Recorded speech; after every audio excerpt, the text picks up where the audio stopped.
మాజీ శాసనసభ్యుడు నా మీద కొన్ని ఆరోపణలు చేయడం జరిగింది. ఎందుకంటే ముఖ్యంగా ఏదైతే నియోజకవర్గంలో జరుగుతున్నటువంటి అభివృద్ధిని చూసి ఓర్వలేక రాజకీయ ఉనికిని కాపాడుకోవడానికి అసత్యపు మాటలు మాట్లాడుతూ ఈరోజు నిరాధారమైనటువంటి ఆరోపణలు చేస్తూ ఉన్నాడు. ఈరోజు ఆయన కేవలం రాజకీయ ఉనికిని కాపాడుకోవడానికి. ఎందుకంటే అభివృద్ధి చెందితే ఈ యొక్క డైవర్షన్ పాలిటిక్స్ కోసం ఇప్పుడు జరుగుతున్నటువంటి రాజకీయాలు కావచ్చు, బనగానపల్లిలో ఒక చర్చ జరుగుతూ ఉంది నియోజకవర్గంలో. ఏంటి అభివృద్ధి పనులు ఏ విధంగా జరుగుతున్నాయి, ఏ విధంగా చేస్తున్నారు, ముఖ్యంగా బనగానపల్లి పట్టణం ఏంటి, బైపాస్ రోడ్లు ఏంది, 4 లైన్ల రోడ్లు ఏంది, వీటన్నిటి మీద చర్చ జరుగుతున్నప్పుడు డైవర్షన్ పాలిటిక్స్ కోసం అని చెప్పి ఒక కార్యక్రమాన్ని ఏదో పెట్టుకుని, ఒక సభ పెట్టుకొని మాట్లాడినాడు. రైట్, ప్రజలు మాట్లాడేటప్పుడు చెప్పేటప్పుడు ఏదైనా ఒక సందర్భం ఉంటుంది, ఆరోపణలు చేయవచ్చు, ఆరోపణలు విమర్శించే పర్వాలేదు. అంటే నిస్సిగ్గుగా ఒక దుర్మార్గపు ఆలోచనలు పెట్టుకొని గత ఎన్నికలకు ముందు నేను మీ అందరు విలేకరులు కూడా వచ్చారు, ఎస్ఆర్బీసీ కెనాల్ కాడికి పోయినప్పుడు ఆ ల్యాండ్లు ఇచ్చినప్పుడు ఎస్ఆర్బీసీ ప్రాంతంలో లోతట్టు ప్రాంతాన్ని మీరు తీసుకోవద్దు, లోతట్టు ప్రాంతం కష్టం అవుతుంది, అక్కడ ఇల్లు అనువైన ప్రదేశం కాదని చెప్పి క్లియర్గా చెప్పడం జరిగింది. అదేవిధంగా ఇంకొక సలహా కూడా ఇచ్చాను.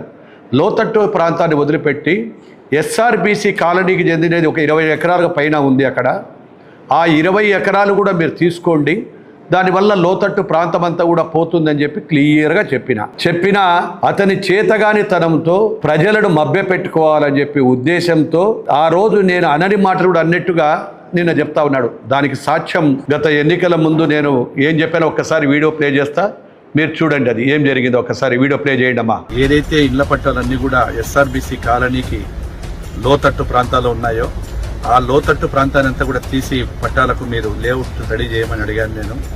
ఆ విధంగా చేస్తే గిన లోతట్టు ప్రాంతంలో ఒకవేళ ఇవ్వలేకపోతే లోతట్టు ప్రాంతంలోనే ఇల్లు ఇస్తే అక్కడ గండిబడి నీళ్ళన్నీ కూడా బనగానపల్లి పట్టణంలోకి రావడము, ఆ ప్రాంతం అంతా కూడా జలమయమైంది. ఇప్పుడు కలెక్టర్ గారికి ఒకటే అడిగాను నేను వేసినటువంటి పిటిషన్లు పేద ప్రజలకు ఇబ్బంది కాకుండా ఆ లోతట్టు ప్రాంతాలలో ఏవైతే నీరు వస్తాయో ఆ ప్రాంతంలో ఉండేటువంటి కూడా నీరు వస్తే గిన ఆ ఇళ్లకు అనువైన స్థలాలు కాదు, ఇవన్నీ ఈ పట్టాల అనువైన స్థలాలు కాదు. కాబట్టి మీరు ఆ సర్వే నంబర్లను డిలీట్ చేయండి, డిలీట్ చేసి కొత్తగా మళ్ళీ లేఅవుట్ చేసి దానికి మీరు ఒక ప్రొసీడింగ్ కాపీ ఇవ్వమని చెప్పి ఇప్పుడు కలెక్టర్ గారిని అడిగాను. నేను క్లియర్గా లోతట్టు ప్రాంతాలు తీసి క్లియర్ చేసుకోండి, నాకు అభ్యంతరం లేదు అని నాడు కలెక్టర్ విలేకరులంతా వచ్చారు. విలేకరుల సాక్షిగా అంటే తను ఏదైనా చేసి ఎన్నో కుట్రలు కుతంత్రాలు పడినాడు. ఆ రోజు పడితే ఏమన్నాడు, మళ్ళీ ఇప్పుడు ఏమంటాడు ఉంటే ఎస్ఆర్బీసీకి సంబంధించిన స్థలాలు కావచ్చు, ఇంకా ఎండోమెంట్వి కావచ్చు, అన్నీ కూడా ప్రభుత్వ అనుమతులు తీసుకొని, ప్రభుత్వ అనుమతులు బాగా చెప్తున్నా, ప్రభుత్వ అనుమతులు కానీ ఇవన్నీ కూడా పెట్టుకొని ఈరోజు మళ్ళీ నేను మొదలు పెడితే నువ్వు ఆ రోజు అన్నావు కదా, మీ అమ్మ సాక్షి చెప్పినావే, మీ నాయన సాక్షి చెప్పినావే, కొంటాను అన్నావే, నువ్వు కొనకుండా నేనేం చెప్పినా క్లియర్గా నా తల్లిదండ్రుల సాక్షిగా నేను ఏదైతే ఉందో మా ప్రభుత్వం వచ్చిన తర్వాత ప్రభుత్వం ఇవ్వలేకపోతే మళ్ళీ చెప్పినాను, మళ్ళీ మా ప్రభుత్వం ఇవ్వలేకపోతే నా సొంత డబ్బులు పెట్టైనా ఖచ్చితంగా నేను నమ్మిన దర్గా స్వామి సాక్షిగా అని చెప్తే దానికి నువ్వు అట్లా చెప్పాలని చెప్పి తొండి కూతులు కూస్తున్నాడు. అంతా తొండే. ప్లే చేయమ్మా ఏం చెప్పాను ఆ రోజు. ఏదైతే ఇంటింటికి తిరిగి నా భార్య ఇందిరమ్మ ఏం చెప్పిందో ఆ మాట కోసం నా తల్లిదండ్రుల సాక్షిగా నేను ప్రతి నిత్యం గురించి నా దర్గా స్వామి సాక్షిగా 2 సెంట్ల స్థలము ఇచ్చి తిడతారు. ప్రభుత్వం ఇచ్చినా ఇవ్వకపోయినా మళ్ళీ చెప్తున్నా ప్రభుత్వం ఇచ్చినా ఇవ్వకపోయినా ఎన్ని కోట్ల రూపాయలైనా రామిరెడ్డి సవాల్ చూస్తూ ఎన్ని కోట్ల రూపాయలైనా సరే 2 సెంట్ల స్థలం ఇస్తాను. మా ప్రభుత్వం ఇవ్వలేకపోయినా నేను నా సొంత డబ్బులు ఇచ్చి ఎప్పుడైతే మీ ముందని, అందుకే ఈ రోజు తను కూడా వచ్చి నేను ఒక మాట చెప్తానని చెప్పి అడిగి వచ్చింది. ఎందుకంటే నేను మాట ఇచ్చినా నా మాట నిలబెట్టాలని ధర్మం అని చెప్పింది. సొంత కొడుకు ఫోన్ చేసి ఈరోజు చెప్పింది ఆ రోజు. ఇది నేను చేసినటువంటిది. ఏం చెప్పాను ఆ రోజు, సొంత డబ్బులు ఉంటే ఒకవేళ ప్రభుత్వం వచ్చినా, ఒకవేళ ప్రభుత్వం ఇవ్వలేని పరిస్థితుల్లో సొంత డబ్బులు ఇచ్చానని చెప్పాను. ఇప్పుడు నోరు తెరిస్తే తొండేంటి, ప్రభుత్వం ఈ పని, నీ డబ్బులి, అరే ప్రభుత్వ సొమ్ములు ప్రభుత్వం ఆస్తులు ఉంటే ఖచ్చితంగా ఇస్తాము, నా ప్రభుత్వము మా గవర్నమెంటు మాది కాబట్టి ఖచ్చితంగా 2 సెంట్లు ఇస్తాను, ఖచ్చితంగా చేస్తానని చెప్పిన మాట ప్రకారం 2 సెంట్ల స్థలానికి ఇప్పటికే ల్యాండ్ అక్విజిషన్ పెట్టాము, ఎస్ఆర్బీసీ ల్యాండ్ పెట్టాము, తర్వాత ఇది ఎండోమెంట్ ల్యాండ్ కూడా పెట్టాము. ఆ ఎండోమెంట్ ల్యాండ్కి కూడా ఫైల్ అంతా కూడా మూవ్ చేస్తాను. ఎండోమెంట్ ల్యాండ్ పెడితే దేవుడు ఏదైనా ఉంటే గినా ఏదైనా మీకుంటే దేవుడు అన్యాయం అయిపోతుంది, నీడబడితే నాశనం అయిపోతారు. ఇవన్నీ అంటే ఏమి మనిషి స్థిమితంలో ఉన్నావా? గత ఏమైనా మతి చెడిపోయిందా? ఓడిపోయి నాకు ఏమైనా దొబ్బిందా నీకు చెప్పు.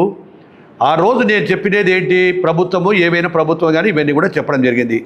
నువ్వు ఎంత నిజాయితీ పరుడువో బ్రహ్మపుర ప్రజలు తెలుసు. నువ్వు 22/13/13 3866 పట్టాలు నువ్వే ఒక స్టేట్మెంట్ ఇచ్చినావు.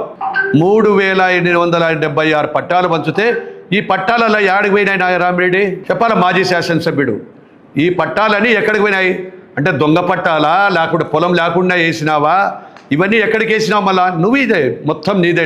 విలేకరుల సాక్షిగా, పేపర్ల సాక్షిగా, వీడియోల సాక్షిగా వేయడం జరిగింది. నువ్వు ఇది అక్కడ పక్కన పెడితే ఆ రోజు పట్టాలందరూ కూడా తీసుకున్న వాళ్ళు అందరూ ఆ రోజు నిబంధనల మేరకే ఇండ్ల పట్టాలు అంటే ఆయనే చూసుకోండి బాగా నిబంధన ఆయనదేనా ఫోటో నేను ప్రింట్ చేయలే ఎందుకంటే ఆయన మర్చిపోతున్నాడేమో. నిబంధనల మేరకే ఇళ్ల పట్టాలు 5/6/2013 బానుముక్కల గ్రామంలోని సర్వే నంబర్ 246లో వెంకటేశ్వర స్వామికి చెందిన 17.95 ఎకరాల దేవుడు మాన్యం భూమి 2003లోనే రెవెన్యూ అధికారులు 2003లోనే రెవెన్యూ అధికారులు స్వాధీనం చేసుకున్నారని చెప్పారు.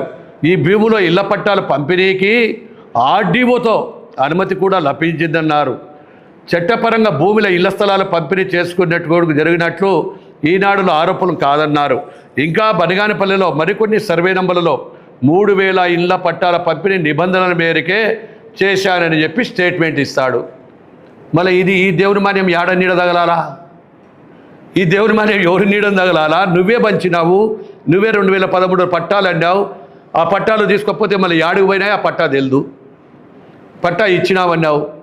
వాళ్ళని వివరణ అడిగితే ఏదైతే ఎరిగితే ఇదిగో రైట్ ఇన్ఫర్మేషన్ కార్డు కింద 5/6/2013 ఎంఆర్ఓ గారు చేసమని ఏం రాశారు? సమాచార హక్కు మీద బనగానపల్లె గ్రామంలో 21/4/2013 గౌరవ శాసనసభ్యులు పంపిణీ చేసినటువంటి నివేశ స్థలమునకు మంజూరు చేయబడినటువంటి వివరములు తెలియజేయడం అనేవి గ్రామంలో సర్వే నంబర్లు ఇవన్నీ కూడా బానుముక్కల ఇవన్నీ కూడా చేశారు. లబ్ధిదారులకు రావాల్సిన ఫీజు చెల్లించలేదు, ఇవి కూడా రెంట్కు ఇచ్చినామని ఎవరికి ఇవ్వలేదు అని చెప్తాడు ఆయన.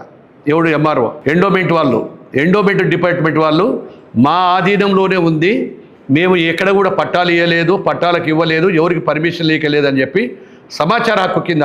అంటే ఎంత నిజాయితీవి, ఎంత క్రూరుడివి, నువ్వు ఎంత దుర్మార్గుడివి అయితేనే ప్రజలు ఈ విధంగా మోసం చేసావు. అప్పుడు సరే నువ్వు ఎన్ని చెప్పినా ప్రజలకు తెలుసు నువ్వు ఏం చేసినావు, అబద్ధాలు చెప్పావా, నిజం చెప్పినావా, పట్టాలు ఉన్నాయా లేదా అని.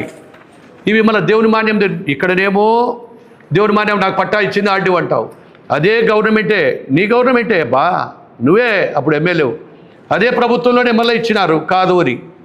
ఇది ఇచ్చిపెడితే ఇదిగో పట్టాలు కూడా ఇచ్చేసినాడు. ఈ పట్టాలు ఆడున్నాయో తెలియదు, పేపర్లు కూడా వచ్చాయి, వాళ్ళంతా కంప్లైంట్ ఇచ్చినది ఒకటి ఉండాలా. ఎవరెవరు ఇచ్చినారు దొంగ పట్టాలు, లేదు మాకు పట్టాలు రాలే, ఇవన్నీ కూడా క్లియర్గా తెలుసు. కాలేజ్ కూడా 3000 చిల్లర పెట్టి ఇస్తే ఈ పట్టాలు ఎక్కడ మళ్ళీ దొంగ ఫేక్ పట్టాలా కాదా? నీ లైఫే ఫేక్, నువ్వు ఒక ఫేక్ కాబట్టే ప్రజలు నువ్వు ఎన్ని చెప్పినా ఆశలు చెప్పినా 2014 ఎన్నికలలో మీకు మసిబూసి మా భూమికేసి కొట్టినారు, పంపించేసినారు నిన్ను. నువ్వు ఇటువంటివన్నీ చెప్పినావు, ఇవి దొంగ నువ్వు ఎన్ని పట్టాలు ఎన్నికల ముందు ఇంట్లో కూర్చొని కాలేజీలో కొన్ని పోయి ఇచ్చినావు. ఇవి నువ్వా నన్ను మాట్లాడేది? సంబంధం లేకుండా ఏదో అభివృద్ధి చూస్తుంటే తట్టుకోలేక ఓడ్చుకోలేకపోయి నిబంధనలకు లేకుండా చేయడం జరిగింది. అదేవిధంగా నిరుపేదకు పట్టాలు ఇస్తారని ఖచ్చితంగా మాట ఇచ్చినాను. దేవుని మాన్యాన్ని కూడా చూశారు మీరు, దేవుని మాన్యాన్ని కూడా అబద్ధాలే చెప్తా ఉన్నాడు. అదేవిధంగా వసూళ్ళు, ఎందుకంటే ఆయన జీవితం అంతా వసూలుతోనే బతికినాడు. ఉదయం చేస్తే వసూలు ఎట్ట చేయాలా, అనుచరులు ఏ విధంగా వసూలు చేయాలా, ఇంకొక కుటుంబ సభ్యులు ఎవడు వసూలు చేయాలా, ఇవన్నీ వసూళ్ళ రాజావు నువ్వు నాక తెలియదు. వసూలు రాజావు నువ్వు. నేను మళ్ళా చెప్తున్నా విలేకరుల సాక్షిగా,